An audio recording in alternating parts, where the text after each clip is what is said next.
Have you ever walked into a place one day without even trying and it just didn't feel the same? You can't quite explain it, but something inside you recognizes what your eyes aren't seeing. The atmosphere feels heavy, laughter sounds hollow, words seem beautiful but lifeless.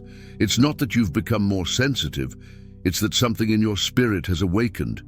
God has begun to show you what was always there, but which you previously overlooked. Many of God's children experience this without knowing what to call it.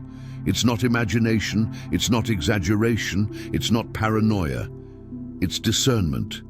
It's as if the Lord has lifted a veil from your heart, and suddenly you can no longer ignore what once seemed normal. You see the intention behind words, you perceive the tension behind a smile, you discern the emptiness hidden behind apparent lights. And the most surprising thing is that you didn't seek it out. You simply felt it, and although it seems like a gift, and it is, it also comes with a burden. Because seeing with the eyes of the Spirit is beautiful, but also uncomfortable. It makes you aware of realities that others prefer not to face. And once you see, you can't close your eyes again. You can't ignore it, you can't act as if nothing is wrong. Because the spiritual, when it reveals itself, completely transforms the way you walk. Many say, "I wish I had more discernment," but few understand what that implies, because this awakening comes at a cost. And one of the first costs is this: realizing that your perception no longer aligns with the superficiality around you. What others celebrate, you feel, feels hollow. What others ignore screams at you from within. And even if you try to adjust again, you can't. Because the light God ignited within you doesn't go out. And from that point on, your path changes forever. And it is precisely from that point, that instant when you can no longer extinguish the light that God lit, that the first great challenge begins, the feeling of being left out. Because when your spirit awakens, you unwittingly begin to walk a path that others don't recognize. What is normal for them is a warning for you. What they ignore, your heart perceives as a whisper from heaven. And that difference, even if you don't seek it, begins to create distance. It's not ordinary loneliness. It's not simply about having few friends or not fitting into certain groups. It's a deeper, quieter kind of isolation, almost sacred. It's feeling like you're walking in a spiritual dimension that others don't yet understand. While they talk about everyday things, you feel the atmosphere. While others only see people, you see burdens, intentions, hidden wounds, not because you judge, but because you feel. I've seen many children of God go through this stage without knowing that it is part of the calling. People with pure hearts who upon entering a place immediately sense confusion, tension, or dishonesty. They don't need proof. Their spirit reveals it. But that very gift, that keen sensitivity, begins to divide them. Because the truth, even when unspoken, is uncomfortable. And your presence, without you saying a word, begins to expose what others prefer to keep hidden. That's when hurtful comments start coming in. You're too spiritual. You see problems where there aren't any. Not everything is spiritual warfare. And even though you try to explain, they can't understand that this isn't something that you turn on or off. It's not a talent. It's not a special intuition. It's a calling. It's a holy burden that God places on your shoulders, and you cannot ignore it. That's why isolation isn't punishment. It's preparation. God sets you apart, not so you live alone, but so you learn to walk with Him before you walk for others. Because whoever sees more must first learn to bear the weight of seeing. And it is precisely in this process of learning to bear the weight of seeing that the second great challenge arises: deciding whether to speak or remain silent.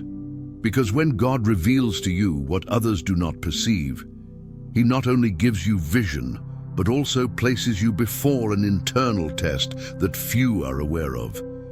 It is not always clear what to do with what you have seen. You don't always know whether to warn, intercede, or simply wait. And it is there that discernment becomes an inner battleground. Because if you speak out, you risk being hurt, not by the enemy, but by the very people you claim to love. They'll say you're exaggerating, that you're always in a spiritual mood, that you see evil everywhere. Some will accuse you of judging, others will make you feel like you're a problem, but they don't understand that you didn't ask to see. You were chosen to see, and what God shows you doesn't bring you peace until you surrender it, pray over it, or obey it. Speaking out then becomes an act of courage, but also an open door to rejection. However, if you choose to remain silent, the struggle doesn't subside. Something inside breaks. Because once God has shown you something, ignoring it is like betraying your own conscience. It's extinguishing the light entrusted to you. It's living divided, with your eyes open but your lips sealed. And that inner division is more draining than any external confrontation. It robs you of peace. It takes away your clarity. It leaves you in a state where you know the truth, but you must act as if you don't. And that burden, carried day after day, ends up wearing you down more than any criticism. Therefore, not everything that has been revealed should be spoken. Not every truth should be announced immediately. Often God shows you something, not for confrontation, but for you to intercede in secret. Some battles are won by speaking, but others are won only on your knees. And learning to distinguish between these moments is part of the character of one who sees with the eyes of the Spirit.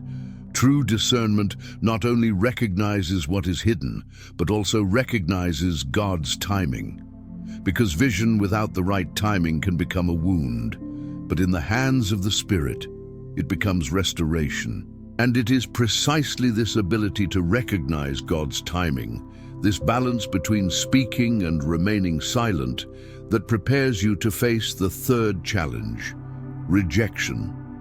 Because by clearly seeing what others don't see and discerning what many prefer to ignore, you will inevitably reach a point where you are misunderstood, not out of malice, but because the truth is uncomfortable even when expressed with love. When you point something out, some will label you a critic. When you warn of a danger, they'll say you lack faith. When you expose an incorrect attitude, they'll accuse you of being divisive. And the most painful thing is that often this rejection doesn't come from the world, but from the very people who should be walking alongside you. They look at you strangely, avoid your words, soften their conversations when you arrive, as if your presence reveals something they'd rather keep hidden. And in a way, it's true. The light of discernment always illuminates what people try to conceal. But the most important thing to understand is that they are not rejecting you. They are rejecting what the light reveals. They react not against you personally, but against the clarity God placed within you. It's the message, not the messenger. It has always been this way. Jesus himself experienced this tension. He saw the human heart as an open book, spoke the truth with absolute purity, and yet was rejected by those unprepared to confront their own darkness. If the perfect light was resisted, how much more will the light he bestowed upon his children be resisted? What many don't realize is that this rejection becomes a divine filter. It is God separating, cleansing, and refining your identity. He teaches you not to depend on the approval of others, not to trade truth for acceptance, and not to remain silent about what he shows you simply to avoid discomfort. Because those who see deeply also bear the responsibility of remaining faithful, even when that means walking alone for a time. And although it hurts to be ostracized, that pain also transforms you. It makes you stronger, more aware, more humble. You understand that the mission of light is not to be accepted, but to reveal. And that when your discernment makes others uncomfortable, it doesn't mean you're wrong. It means you're touching on something real. And it is precisely when you begin to touch reality, when your light reveals what was hidden and rejection becomes part of the journey, that the fourth great challenge appears: confusion. Because seeing clearly does not mean feeling clearly. And often, what you perceive spiritually can be mixed with emotions, burdens from others, and atmospheres that don't belong to you. It is there that the battle becomes more subtle. You not only see what is outside, you also begin to feel it inside. Suddenly you enter a place of peace and leave with a burden you don't understand. There are times when sadness, anxiety, or weariness overwhelm you, and you ask yourself, "What's wrong with me?" But that's not the right question. It's, "What's happening around me?" Because many of the burdens you feel aren't yours. They are the spiritual echo of the environment, of wounded people, of hidden battles, of voiceless struggles. Your spirit perceives them, and if you don't have a firm foundation in the Word, you can end up absorbing everything as if it were your own. That is the danger, losing the boundary between what belongs to you and what you are only discerning. When that line is blurred, your peace mingles with storms that aren't yours, your spirit darkens with battles that aren't yours, and your identity begins to fade amidst voices that don't come from God. The enemy knows this, and that's where he tries to sow confusion. His strategy isn't always to attack with force. Sometimes it's enough to overwhelm you, cloud your judgment, make you believe that everything you feel originates within you. And if you believe it, you wear yourself out for no reason.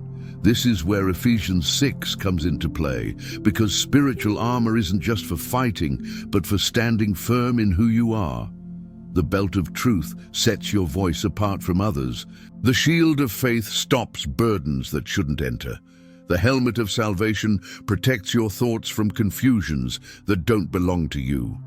Discerning without this covering is like having vision without an anchor. You may see much, but any storm can sweep you away. Therefore, if God has given you eyes to see, ask Him also for wisdom to interpret. Not everything you feel is yours. You don't have to carry everything you perceive. Some burdens are lifted through prayer, and others simply by recognizing that they are not yours to bear. Sight shows you, but it is the presence of the Spirit that keeps you firm, so you don't get lost in what you see. And it is precisely at that point when you learn to differentiate what belongs to you from what you merely perceive, when you understand that not every burden is yours, that the fifth great challenge arises: spiritual exhaustion.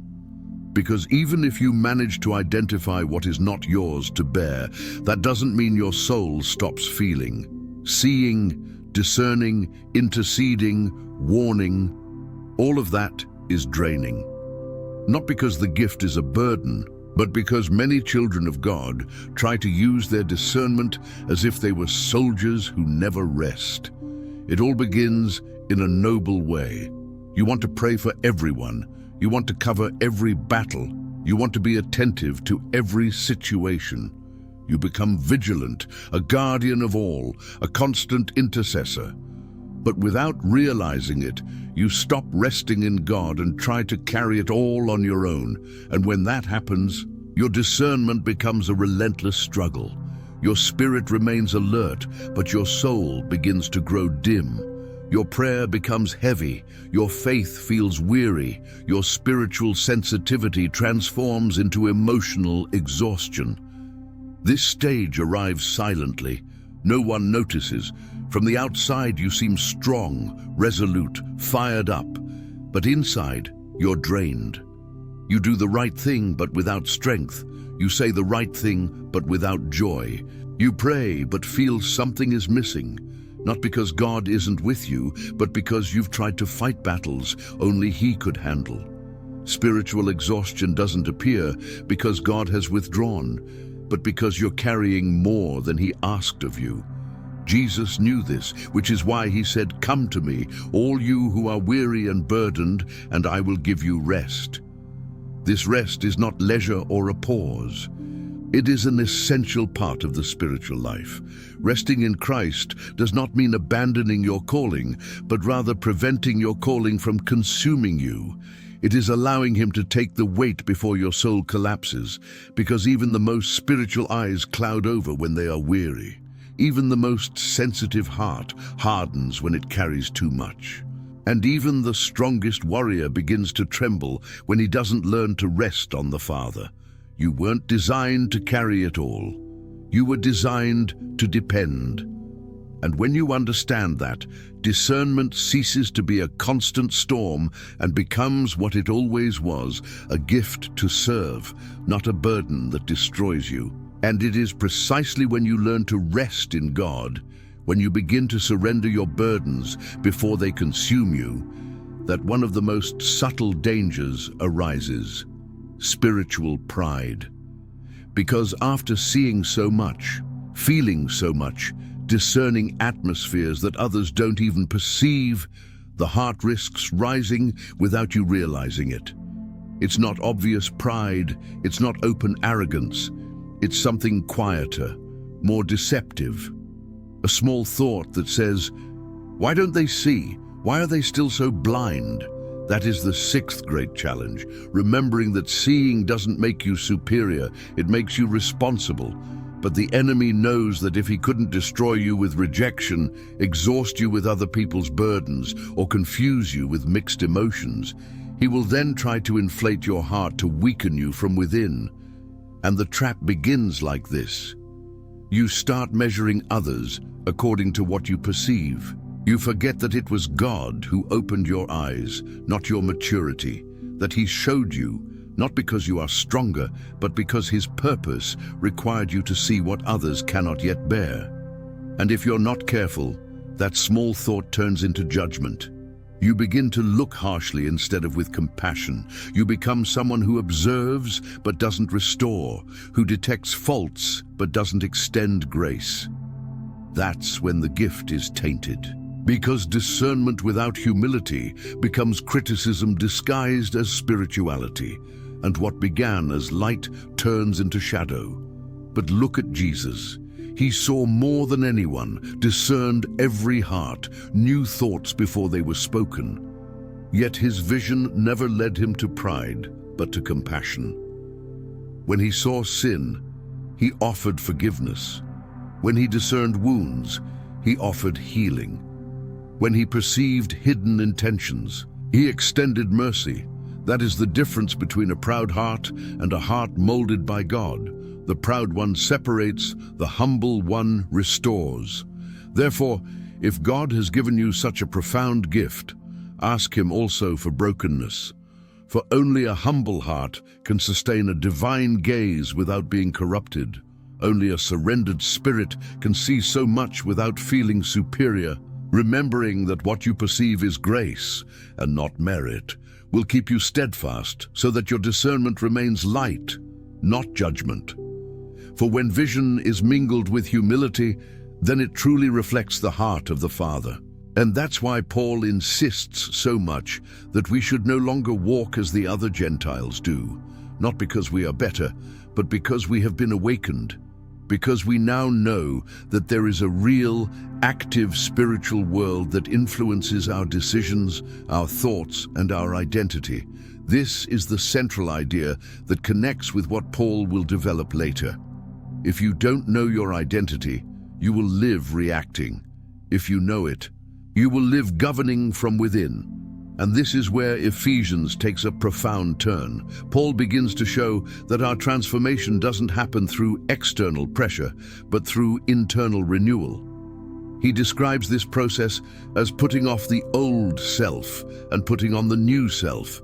He's not referring to superficially changing habits, but to changing the way we think, feel, and respond.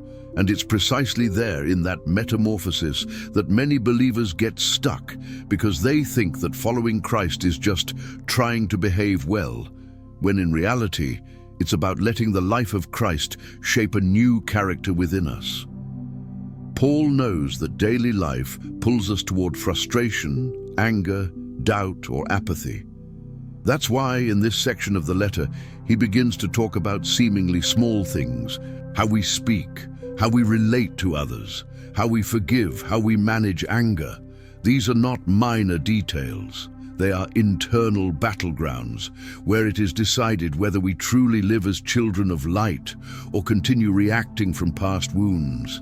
And just when it seems Paul is about to continue offering practical advice, he makes another powerful transition that prepares us for the next level of his message. A transition that reminds us that the Christian life isn't sustained by good intentions alone, but by real spiritual strength. A strength that, if you don't understand it, can leave you feeling worn down, but that, if you embrace it, gives you stability even when everything around you is crumbling. That transition is what we will see on the next page, where Paul explains why inner transformation needs a conscious and active spiritual dimension. And it is precisely from this idea that the Christian life is not sustained only by good intentions, but by a spiritual strength that stabilizes us, that the transition that defines everything that follows is born. Because Paul isn't simply talking about behavioral changes, he's talking about a profound transformation that depends on an inner influence much greater than ourselves. And it's here that he introduces a truth that many hear, but few assimilate into their daily lives. The need to live from a constant spiritual source. This inner strength doesn't appear automatically, nor is it activated simply because we believe it. It's a continuous flow, something renewed each day, almost like breathing. It means recognizing that our emotions, decisions, and reactions cannot be sustained solely by logic or our own effort. There are times when it's simply not enough, when past wounds, current conflicts, or fears of the future overwhelm us, and Paul points directly to this reality. Without a living spiritual influence within us, we end up exhausted inside, even if we try to project strength on the outside. That's why he begins to speak of a life guided, inspired, and sustained from within. A life where calm, self-control, and clarity don't depend on circumstances, but on a presence that reorganizes our thoughts and softens our reactions. This inner influence changes the way we speak, the way we treat those we love, how we respond in moments of tension, and how we handle everyday conflicts. And when she describes all this, she doesn't do so theoretically. She does so because she knows that our relationships, the closest, the most vulnerable, are the arena where it's truly tested who governs our inner selves. There, it's revealed whether we act from wounds or from healing, from ego or from love, from impulses or from purpose. But while describing these processes, he also paves the way for something deeper. Paul is steering the conversation toward a revelation that unifies everything: identity, transformation, and resilience. A truth that shows we not only live, but we confront. And that inner strength is the foundation for standing firm when the spiritual world presses from without. Because it is precisely at this point that we understand that we not only live, but also face external pressures that seek to extinguish us from within. And it is there that Paul directs our attention to a crucial truth. The spiritual life is not passive. It requires firmness, clarity, and a constant awareness of what happens on planes that we don't always see, but certainly feel. What's interesting is that he doesn't present this idea to instill fear, but to awaken a more mature understanding. He reminds us that many inner struggles, confusion, demotivation, disordered thoughts, emotions that seem to come out of nowhere, are not simply personal failings. Sometimes they are signs of a charged spiritual environment, of a pressure that tries to destabilize what God is forming within us. And that is why, before speaking of resilience, Paul prepares our hearts by reminding us of the importance of a strengthened inner life, a life where we do not react to uncertainty with despair, but with conviction, where we do not let external chaos determine our peace, where we begin to recognize that what happens within us has a direct impact on how we face what happens outside. At this point, Paul is building a bridge to a teaching that not only explains how to move forward, but also how to remain steadfast when circumstances seem to turn against us. He reminds us that steadfastness does not come from pride or self-sufficiency, but from knowing who sustains us. And then he introduces a powerful idea. True strength lies not in how much we can do, but in how much we can remain. Remaining clear when everything tries to confuse us. Remaining at peace when tension seeks to break us.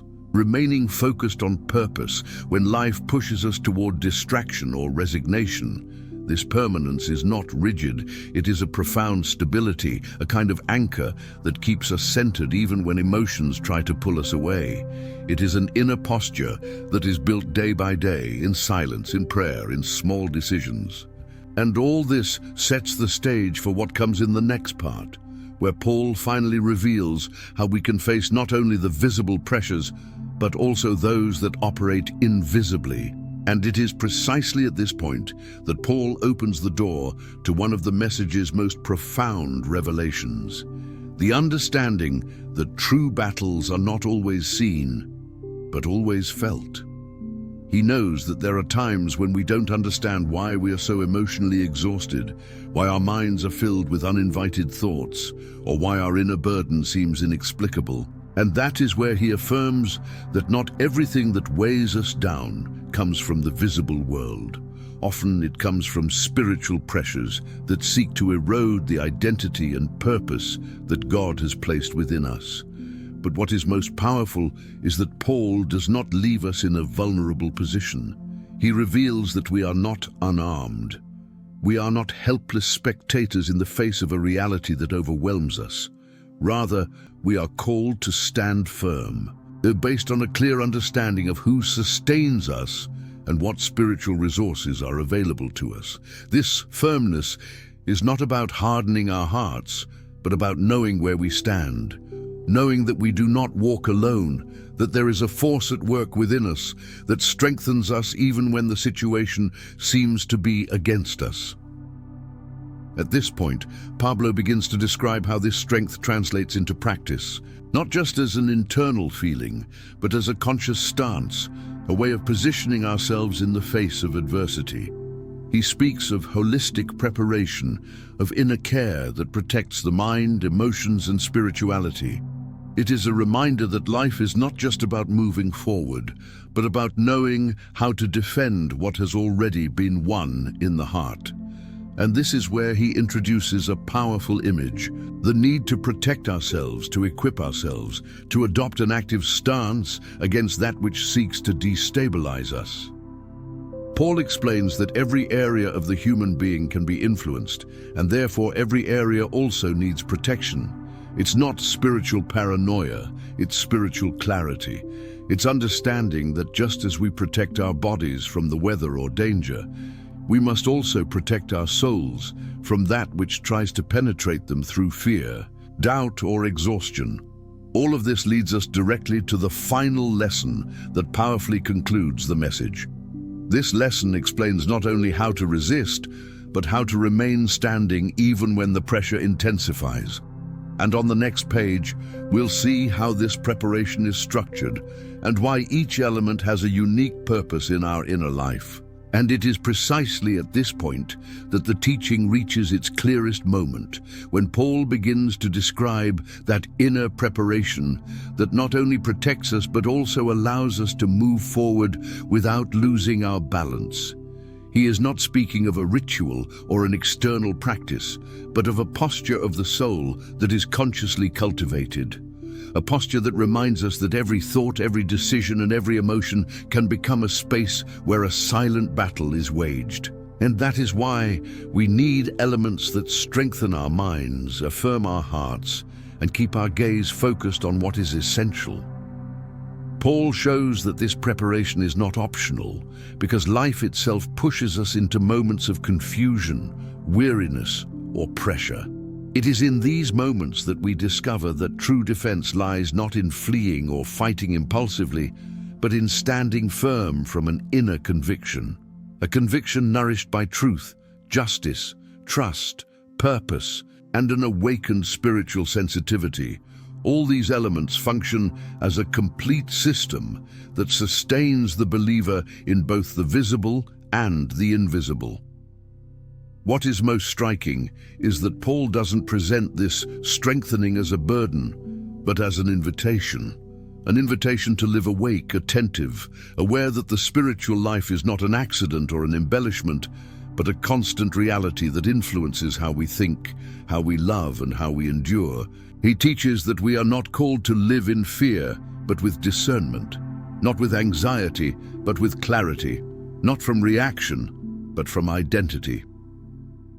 Each part of this inner preparation has a function: to protect the mind from distorting thoughts, to guard the heart from wounds that seek to take root, to guide our steps so they don't get lost in doubt, to illuminate the path when the surroundings become confusing, and to remind us that we don't fight from solitude, but from a living connection with God.